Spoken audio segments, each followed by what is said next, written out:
Bom dia, meu irmão. Bom dia, minha irmã. Aqui é o seu amigo e irmão em Cristo, Pastor Cleverton, com mais uma manhã de devocional. Bem, queridos, ontem nós vimos o Senhor Jesus chamando seus primeiros discípulos, Pedro, André, Tiago e João. Eles eram simples pescadores e Jesus disse que transformaria eles em pescadores de almas. Bem, pescar peixes, eles já tinham muita experiência. Mas como pescar almas?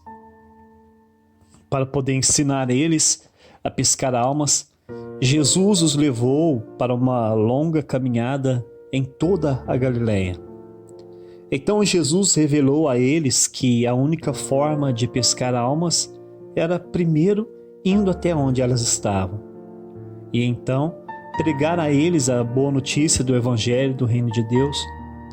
Depois eles deveriam ensiná-los como é esse reino e como viver nele, e também deveriam curá-los para testemunhar que o reino de Deus estava de fato entre eles e que esse reino é verdadeiro.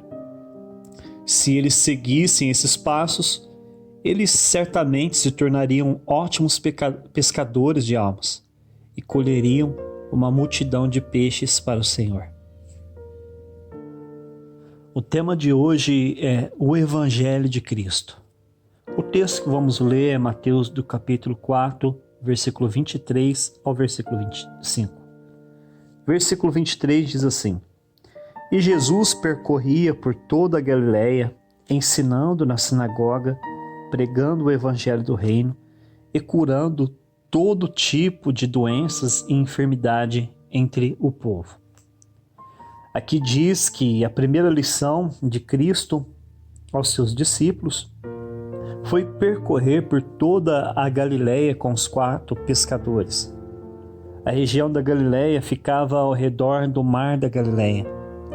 Ali havia mais ou menos 9 cidades, com cerca de 10 mil habitantes cada uma. Ali ficava a cidade de Cafarnaum, onde Pedro e André moravam, e também ali na Galileia tinha Tiberíades, Betsaidas e muitas outras cidades. Jesus estava ensinando uma lição que já era comum para eles, que para pegar peixe temos que ir aonde eles estão. O mar da Galileia, querido, tinha mais ou menos 20 quilômetros de extensão e 12 quilômetros de largura, possuía de 20 a 230 metros de profundidade, e ali os historiadores diziam que naquela época havia pelo menos 22 espécies de peixes. Os 4 pescadores sabiam que para cada tipo de peixe deve-se usar um tipo de isca. E Jesus, o Criador do universo, sabia muito bem qual era a isca certa para cada peixe. Então, querido, primeiro Jesus começou a pregar o Evangelho do Reino. Mas o que é o Evangelho? Evangelho significa boas novas ou boas notícias. Então Jesus começou a proclamar em alta voz as boas notícias do Reino de Deus para todas aquelas pessoas. Querido, naqueles dias, os judeus viviam oprimidos pelo Império Romano. O povo vivia da lavoura e da pesca, e os romanos colocaram muitos tributos para eles pagarem. Havia muitos publicanos como Zaqueu e Mateus naquela época que trabalhavam para Roma.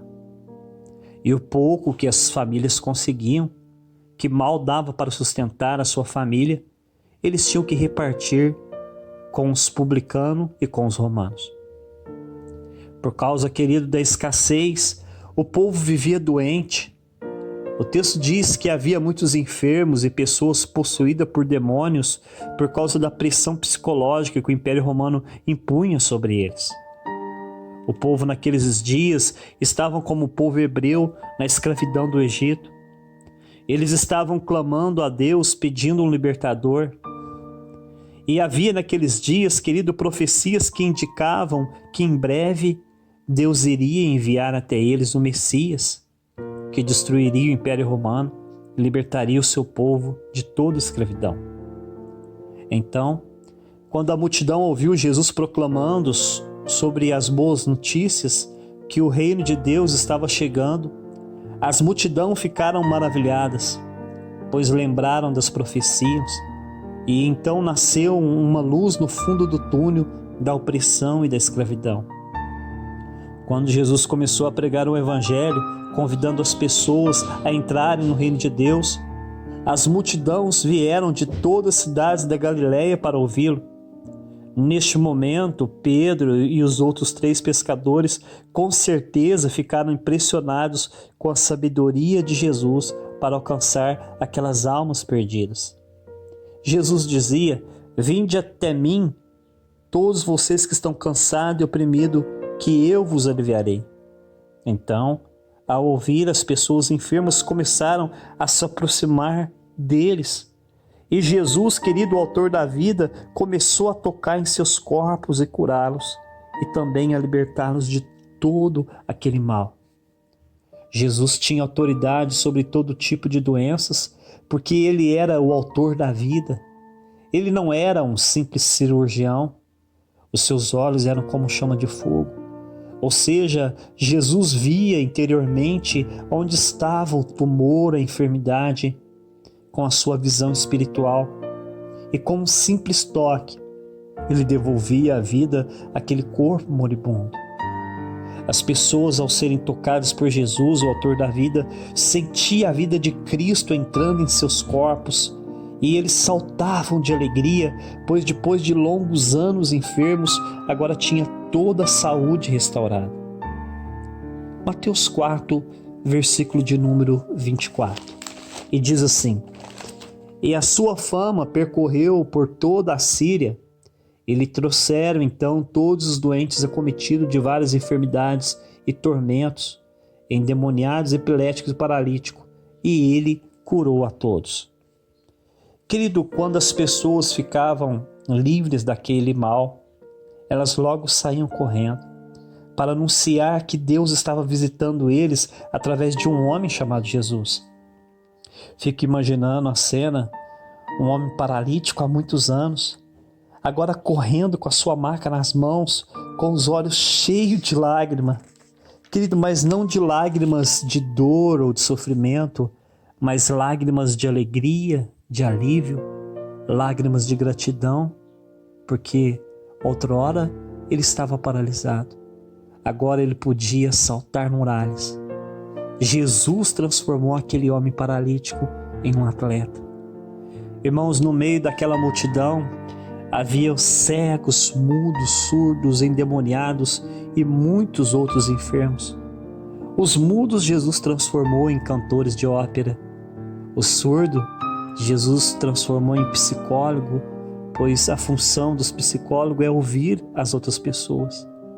Os cegos viraram meteorologista para poder olhar para o céu e observar e fazer a previsão do tempo do dia. Os endemoniados, que viviam possessos por espíritos malignos, agora receberam a visitação do Espírito Santo. Outrora, aqueles endemoniados eram oprimidos e revoltados. Agora eles estavam felizes e eram bondosos. O texto diz, querido, que a fama de Jesus correu por toda aquela região. Isso indicava que o Evangelho de Cristo alcançaria no futuro todas as nações da terra. O texto ainda diz que as pessoas que foram curadas agora viraram missionários e começaram a levar uma multidão de pessoas oprimidas e enfermos até ele. E Jesus curava todos eles. Querido, você que está me ouvindo nessa manhã, gostaria de dizer para você que Jesus é o mesmo ontem, hoje, e ele será eternamente o mesmo. Jesus não mudou. Querido, Jesus não perdeu o seu poder. Ele continua sendo o poderoso El Shaddai, o Deus Todo-Poderoso. E hoje ele pode te libertar de qualquer vício ou opressão. Hoje ele pode te curar de qualquer enfermidade. Então creia nele e busque nele a sua cura e a sua libertação.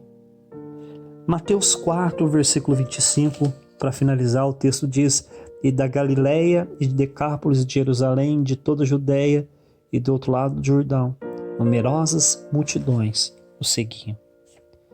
Querido, aqui diz que agora não era apenas as novas cidades da Galileia que seguiam a Jesus. O texto diz que todas as cidades em volta, até mesmo vinha gente de Jerusalém e de toda a Judéia ao encontro de Jesus. Para finalizar, no livro de Apocalipse, querido, diz que João, o apóstolo do amor, ele disse que Deus levou ele até o futuro ali no céu. E ali no céu, João viu eu e você, junto com uma enorme multidão, que eram como os grãos de areia do mar e como as estrelas do céu. Era uma multidão que tinha vindo de todas as nações da terra. Eles haviam crido no simples evangelho do reino de Deus. Eles creram naquilo que o evangelho dizia, que todos eles eram pecadores e que todos os humanos precisavam de um Salvador. Eles descobriram e creram que Jesus Cristo era esse Salvador e que por amor a eles, Jesus havia um dia descido até a terra e derramado todo o seu sangue em uma cruz. Querido, João viu que aquela multidão estava com as vestes brancas. As vestes representavam as almas deles que tinham sido completamente purificadas com o sangue de Jesus. Eles haviam descoberto o grande segredo de Deus, que é Jesus Cristo. E nesse segredo que é Cristo, eles descobriram que não eram as suas obras de caridade que tornavam eles puros aos olhos de Deus, pois o Pai deles, que tinha criado eles, conhecia bem a natureza deles, que foi totalmente corrompida pelo pecado. Queridos, se eles tivessem que se salvarem através de suas obras, eles estariam perdidos, pois eles nunca saberiam se tinham realizado tanto o suficiente para pagar por todos os seus pecados. Então, eles aguardariam a eternidade após a sua morte, cheio de dúvida, incerteza e insegurança. Mas graças a Deus que todos eles foram iluminados pelo Espírito Santo e entenderam que Jesus era o seu único e suficiente Salvador. E então eles colocaram toda a sua confiança na morte e na ressurreição de Cristo. E após eles morrerem e abrir os seus olhos, eles viram que estavam todos no céu, salvos, em frente ao trono de Deus. E então eles descobriram que realmente o Evangelho de Cristo é verdadeiro. Vamos orar? Senhor nosso Deus, nosso Pai, nós te louvamos por um Evangelho tão poderoso, tão simples, mas poderoso, que o Senhor nos amou de tal maneira que o Senhor enviou Jesus Cristo para salvar pecadores. Paulo dizia que ele era o principal de todos os pecadores e que ele estava feliz porque ele creu que Jesus morreu no lugar dele pelos pecados dele e que Jesus ressuscitou para justificar ele diante do Pai. E quando Paulo partiu, Paulo estava junto com aquela multidão no céu, porque ali ele estava junto com todos aqueles que foram salvos, porque eles depositaram totalmente a sua confiança no Evangelho de Jesus, na salvação do Cordeiro de Deus. Querido, que Deus te abençoe, você, sua casa e sua família, em nome de Jesus.